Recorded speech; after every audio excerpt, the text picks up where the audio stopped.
Well, good evening and welcome back to the channel. Another exciting episode on Christmas lighting. This time we're going way back. This time we're going back to the 1930s, 1940s, and what we have on the table here tonight is a very old set of C6. This is a cloth wire set. The tag is still on this, and it says that these are made by Gem Electric Manufacturing Company. I do not have the box that this set of lights came in. This string of lights is in very exceptional condition for the age of them. There is absolutely no frayed wires on this string at all. These are in excellent condition. The wires are nice and soft. And I have a fly in here that's bombing me. Stupid things. But yes, this is in very good condition. This has quite a mix-up of light bulbs in it. There's some of the very old matte painted GE light bulbs. I don't think there's no pre-war Mazda bulbs in this set. Even that one is not labeled as a Mazda.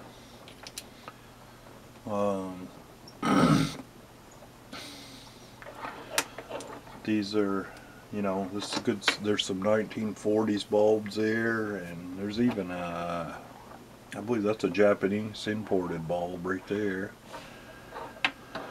I talked in a previous video about inspecting your cloth wires to ensure that there's no problems with them.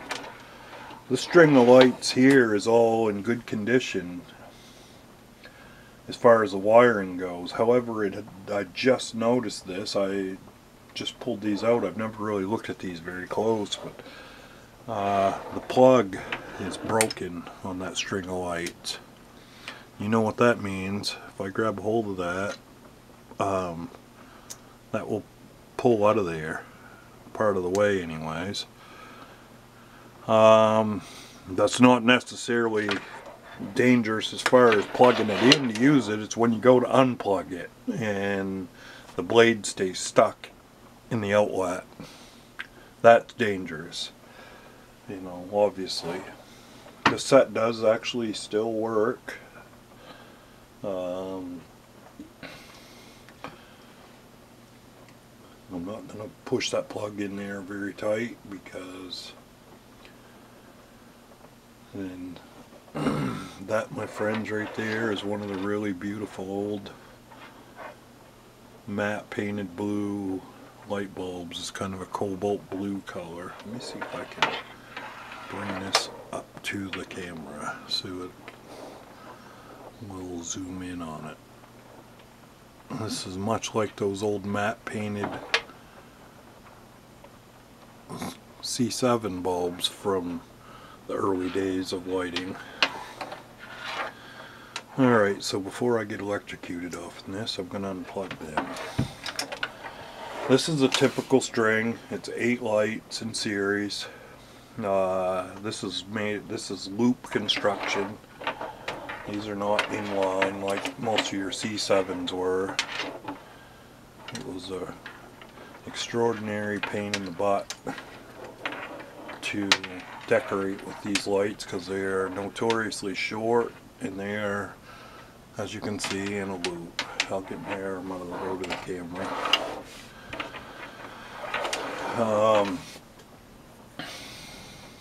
I also have some box sets here. I've got some Mazda. These are the old, what they call a book style box. It opens up just like a book. This string of lights in here is not the typical green plastic or vinyl coated wires. These are those, that wire right there is that really weird kind of wire that Noma used. It was transparent at one time. You could actually, of course the camera's not going to pick that up, but that coating was slightly transparent on them at one time, but at least that's what it looks like to me. I've got a couple of sets of old Noma C7s that the wires were transparent colored on, and the plasticizers that they used in these had a tendency to corrode the wires, and when they get corroded they turn a dark color. These wires, I believe, were originally kind of a silver color or copper color in this transparent jacket. I don't even think, if I took this, I guess I'm not going to get that cover out of there, but I was going to see if I could see what was inside of this for wire. See if they looked any better. If it sounds like you're hearing rain in the camera, it's because you are. It's raining outside my house tonight, and it's winter time and the roads are extremely icy and the wind's been blowing really hard here, but I'm trying as hard as I can to get this off of here, but it's not working out very well, and I don't.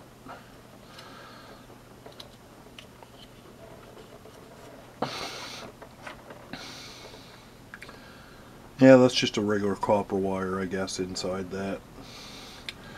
But that does look like that's a translucent type of coating on those anyways. But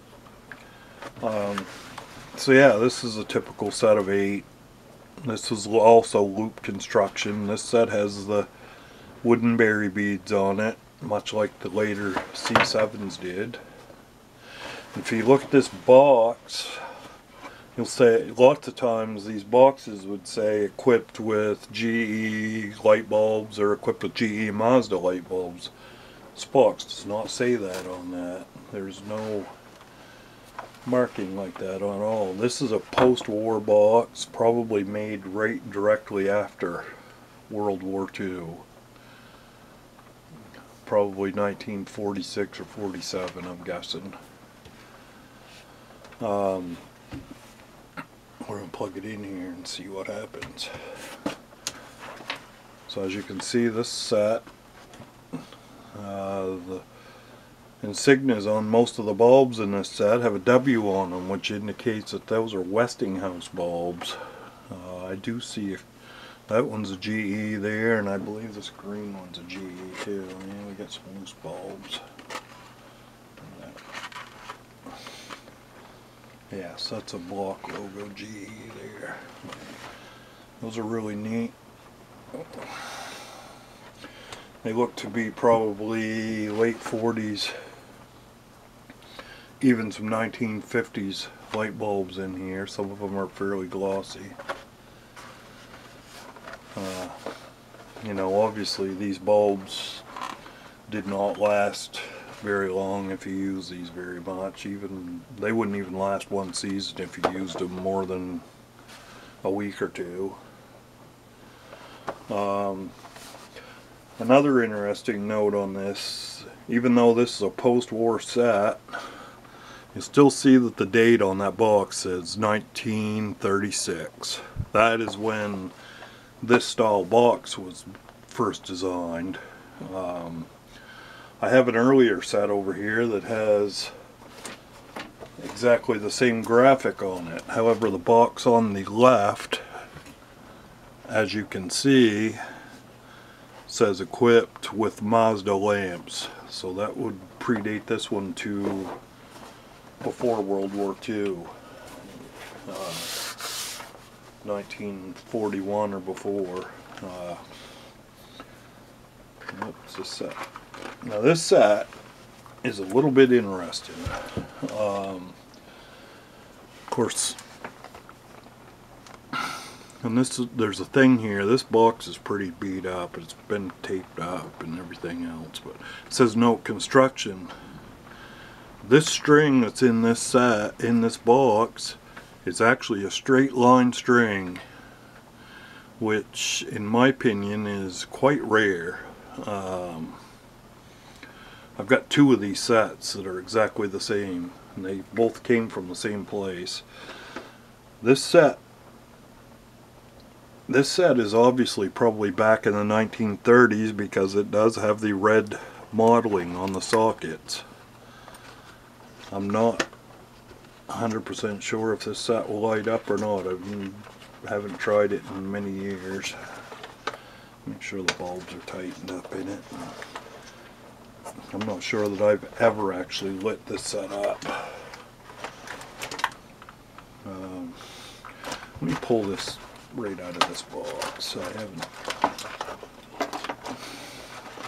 I wanted to kind of show you guys what one of these strings looks like. These are very, very different from the loop construction. These are actually pretty similar to the later bubble light strings. Now obviously this string did not come with bubble lights in it because in the 1930s there was no such thing as bubble lights. This set, you'll have to excuse me while I get these get these all opened up here.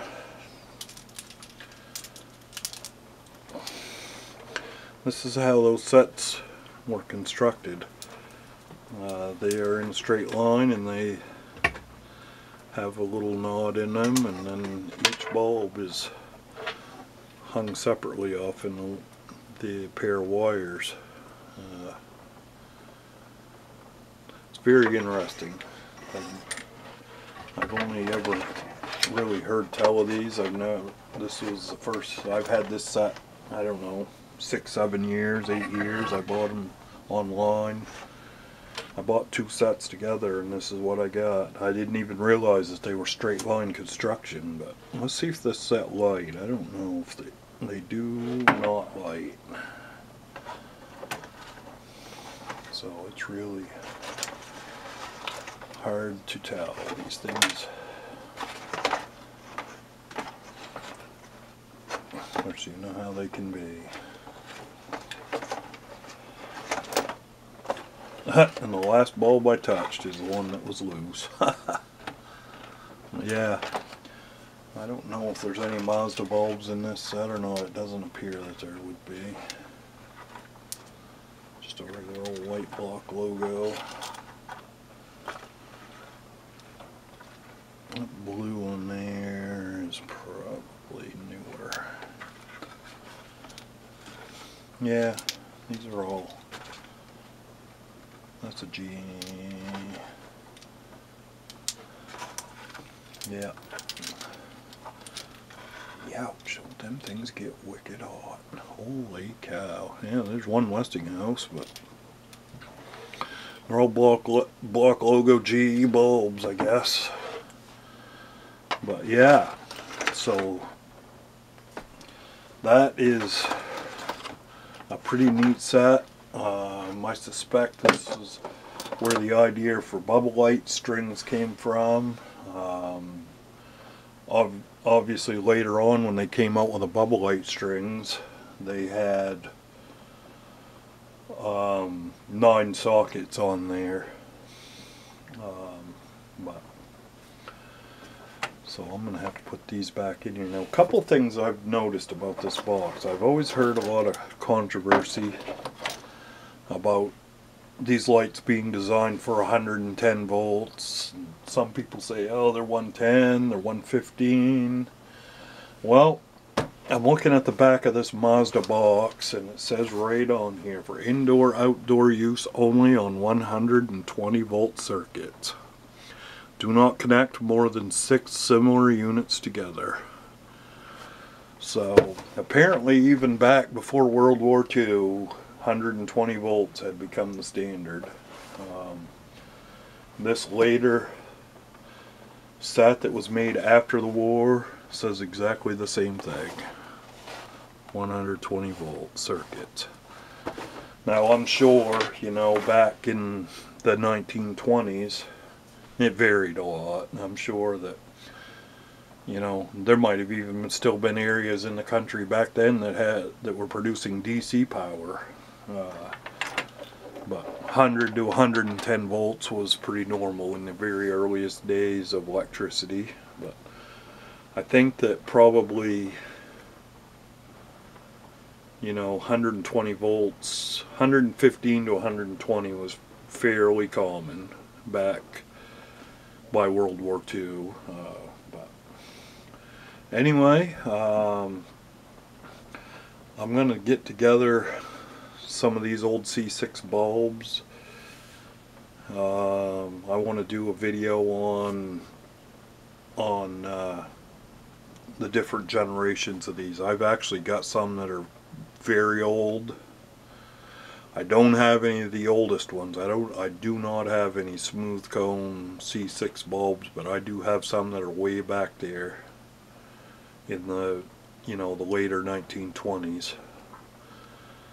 Eventually here I will dig those out and we'll do a little comparison to some of the last ones that were made, and even some of the ones that were made intermediate, you know. And they actually made these bulbs, from what I understand, till about 1970 to 74 is when General Electric finally stopped making these.